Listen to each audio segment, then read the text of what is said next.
तो रूस पर ड्रोन की बारिश ने पुतिन की नींद उड़ाकर रखी है। क्राइमिया टू क्रेमलिन, ज़ेलेंस्की इस वक्त रूस पर कहर बनकर बरस रहे हैं। रूस का एयर डिफेंस यूक्रेन के ड्रोन हमलों के सामने बेहद कमजोर दिखने लगा है।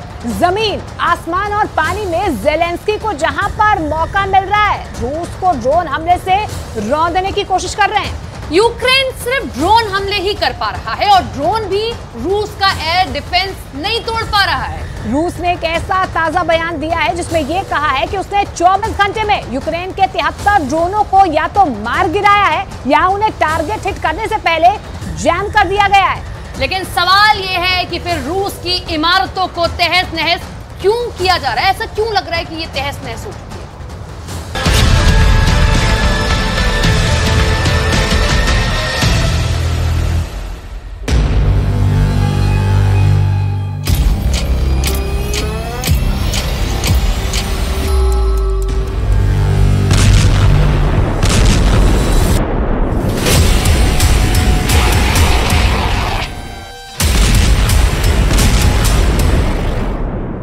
ज़ेलेंस्की को कमजोर आंकने की भूल करने वालों को यह तस्वीर जरूर देखनी चाहिए।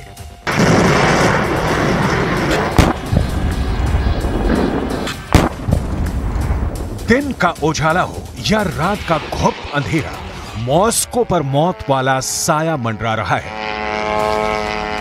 रूस के एयर डिफेंस की ज़ेलेंस्की के ड्रोनों ने छिंदी छिंदी बिखेर दी है।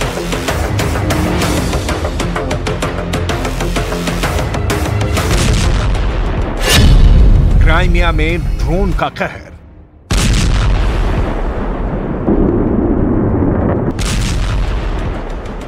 यूक्रेन की मिलिट्री एजेंसी का दावा है कि उसने क्राइमिया से 200 किलोमीटर दूर रूस की 126वीं कोस्टल डिफेंस ब्रिगेड बेस पर जोरदार हमला किया है।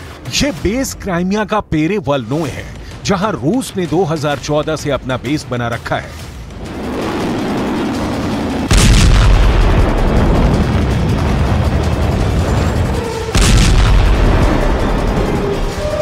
महायुद्ध के इतिहास में यह पहली बार हुआ है कि यूक्रेन के ड्रोन रूस के कब्जे वाले बेहद संवेदनशील इलाके में घुसे और तबाही भी मचाई। पश्चिमी मीडिया की रिपोर्ट बता रही है कि इस हमले में जान भी गई है, लोग जख्मी भी हुए हैं, लेकिन रूस का रक्षा मंत्रालय कहता है कि हमले तो हुए हैं, एक नहीं 42 ड्रोन हमले, लेकिन बेस पर होने की बात तो रूस की तरफ से नहीं कही जा रही। रूस के रक्षा मंत्रालय ने क्या कहा, सुनिए। क्राइमिया के ऊपर यूक्रेन के 42 ड्रोनों से हमला किया गया।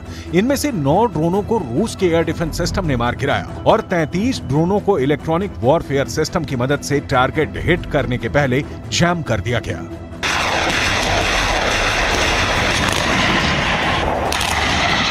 बहरहाल दोनों के दावों के बीच क्राइमिया पर जो हमले हो रहे हैं उसने कई सवाल खड़े कर दिए हैं। रूस की रक्षात्मक शक्ति भी सवालों के घेरे में है, लेकिन इसकी डिटेल आगे। अभी तो सायरन की चीखती आवाजों वाले शहर मॉस्को में दहल रहे लोगों की तस्वीरें।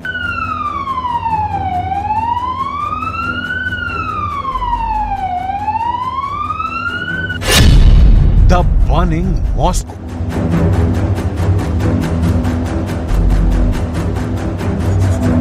डेढ़ साल में युद्ध की दशा और दिशा दोनों बदल गई है। यकीन नहीं होता तो एक और तस्वीर देखिए।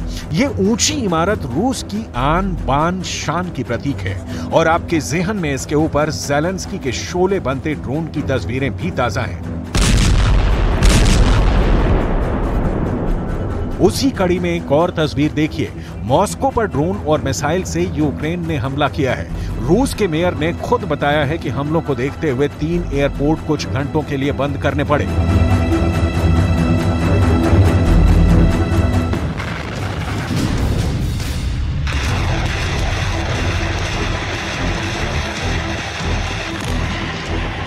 मॉस्को के मेयर सर्गेई सोबियानिन ने कहा कि मॉस्को क्षेत्र के इस तरह जिले के ऊपर एयर डिफेंस सिस्टम ने एक ड्रोन को मार गिराया।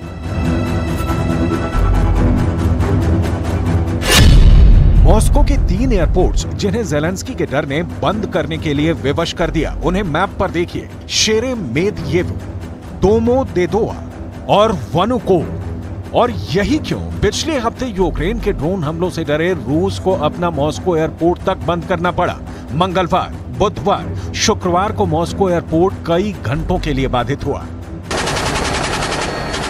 आर्मी बेस, बाशिंदों से भरे शहर में, समंदर में, आसमान में ज़ेलेंस्की के ड्रोनों ने रूस के एयर डिफेंस सिस्टम को लहूलुहान कर दिया है।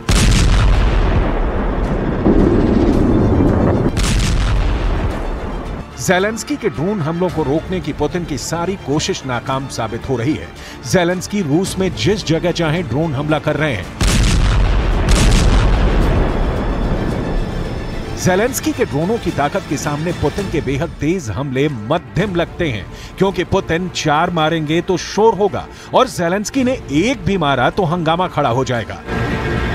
ये लड़ाई 2 गैर बराबर ताकतों के बीच है, जिसका फायदा तीसरा नाटो नाम का संगठन उठा रहा है। लेकिन उसकी चर्चा यहां नहीं, यहां तो ज़ेलेंस्की के काउंटर अटैक की काट ढूंढते रूस के जनरल की बात। За сутки перехвачено 5 реактивных снарядов систем залпового огня «Хаймарс» и противорадиационная ракета «Харм» производства. 18 अगस्त 2023 मॉस्को पर ड्रोन हमले की कोशिश नाकाम। 1 अगस्त 2023 एक कॉमर्शियल बिल्डिंग पर ड्रोन हमला। 30 जुलाई 2023 एक साथ कई ड्रोन हमले। 24 जुलाई 2023 मॉस्को की 2 इमारतों पर ड्रोन अटैक। मतलब एक बार की युद्ध की बदलती तस्वीर ज़ेलेंस्की की शान नहीं बढ़ा रही, बल्कि पिछले महीनों में यूक्रेन लगातार रूस के भीतर घुसकर हमला कर रहा है। मॉस्को में इसी कारण एयर डिफेंस सिस्टम पंजशीर इमारतों की छतों पर लगाए गए हैं। लेकिन ज़ेलेंस्की के ड्रोनों की जोरदार धार के बीच कुछ काम नहीं आ रहा। बहुत बारीक और ठोस रणनीति के तहत ज़ेलेंस्की रूस को ड्रोन हमलों का शिकार बना रहे हैं।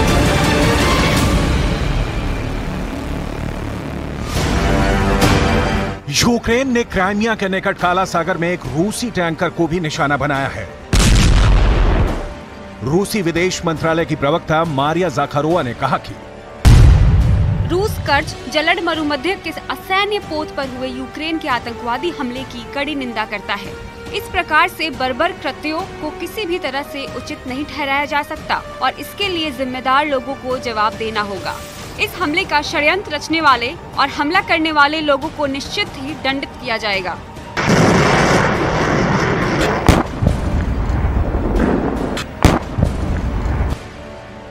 यूक्रेन ड्रोन का काला सागर में किया गया ये दूसरा हमला है। इससे पहले यूक्रेन ने एक प्रमुख रूसी बंदरगाह पर हमला किया था। कीव की नौसैन्य शक्ति बढ़ाने के साथ ही काला सागर अहम युद्ध क्षेत्र बनता जा रहा है।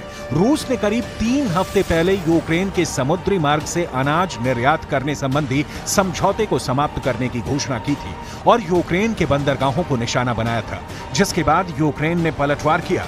इसी तरह यूक्रेन रूस के हमलों का जवाब अपने ड्रोन के जरिए ही दे रहा है।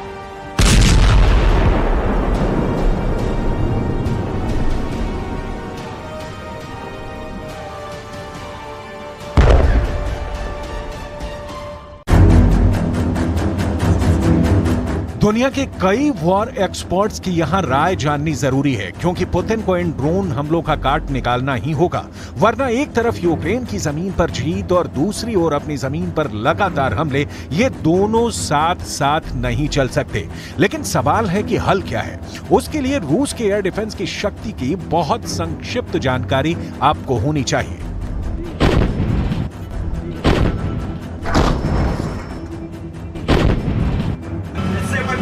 Маловысотная. Первый сопровождаю маловысотную цель в зоне. Цель по первому в зоне чужой. По первому цель уничтожить.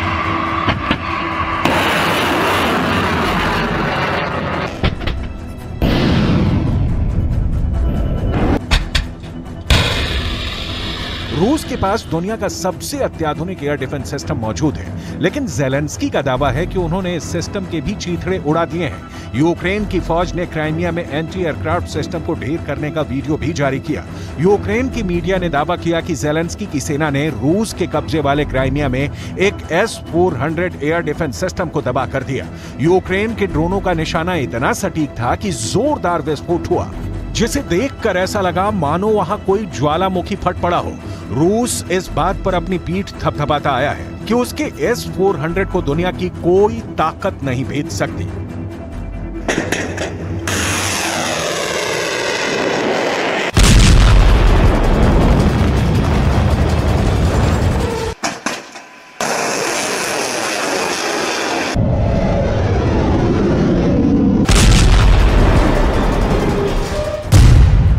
रूस का दावा है कि S-400 एयर डिफेंस सिस्टम जमीन से हमला करके आसमान में लड़ाकू विमानों और मिसाइलों को गिरा सकता है, लेकिन यूक्रेन का दावा है कि उन्होंने अपने खतरनाक ड्रोन से उसको तबाह कर डाला।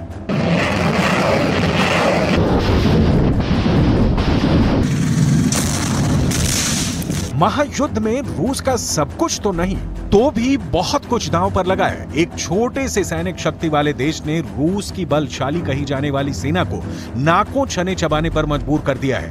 ड्रोन के तौर पर ज़ेलेंस्की को एक ऐसा नायाब हथियार मिल गया है जो कुछ हजार में आता है और बम से दुश्मन पर हमला कर देता है, खुद भी तबाह होता है और दुश्मन के इलाके को भी तबाह कर देता है। ज़ेलेंस्की के ड्रोन हमलों का सच यह है कि जब यूक्रेन ने रूस पर ड्रोन से हमले करने शुरू किए तो पश्चिमी देशों को लगने लगा कि मामला अभी हाथ से निकला नहीं है, वरना कहा जा रहा था कि ज़ेलेंस्की का काउंटर अटैक ढाक के 3 बात हो गया है। कहीं कोई असर नहीं हो रहा, लेकिन जैसे ही ज़ेलेंस्की ने ड्रोन हमले बढ़ाए, कहर मच गया। अब कोई ऐसा दिन नहीं है जब पुतिन अपने टॉप के कमांडर्स के साथ मीटिंग ना कर रहे हो। ऐसा कोई दिन नहीं गुजरता जब रूस का कोई ना कोई इलाका ड्रोन के हमलों से थर्रा नहीं जाता हो। यूक्रेन मॉस्को पर UJ-22 एयरबॉर्न नाम से एक हाईली वर्सिटाइल यानी अत्यधिक बहुमुखी ड्रोन से हमले कर रहा है। इस ड्रोन को स्वायत्त रूप से या दूर किसी कमांड सेंटर से कंट्रोल किया जा सकता है। ये ड्रोन 82 mm के 4 मोटार माइंस या 4 RPG-7 ग्रेनेड तक ले जा सकता है। UJ-22 एयरबॉर्न लंबी दूरी के मिशनों को सटीकता के साथ अटैक कर सकता है।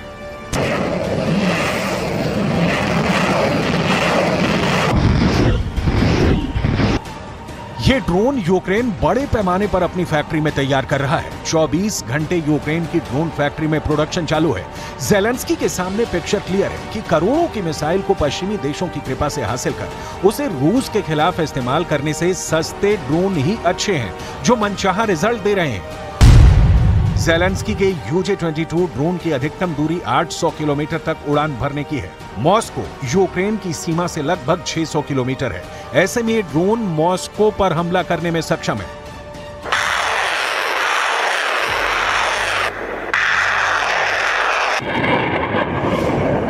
मतलब यूक्रेन से मॉस्को की भौगोलिक दूरी एकदम ज़ेलेंस्की के ड्रोन हमले के माफिक है। रूस का रक्षा मंत्रालय दावा करता रहा है कि यूक्रेन के ज्यादातर ड्रोन हमले अपने टारगेट को हिट करने के पहले रूस के सिस्टम से हिट कर दिए जाते हैं।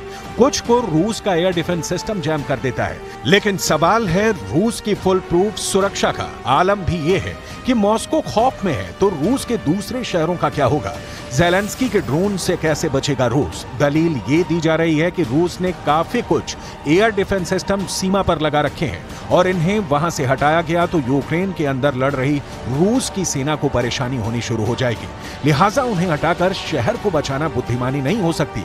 तो सवाल फिर वही कि कैसे बचे रूस?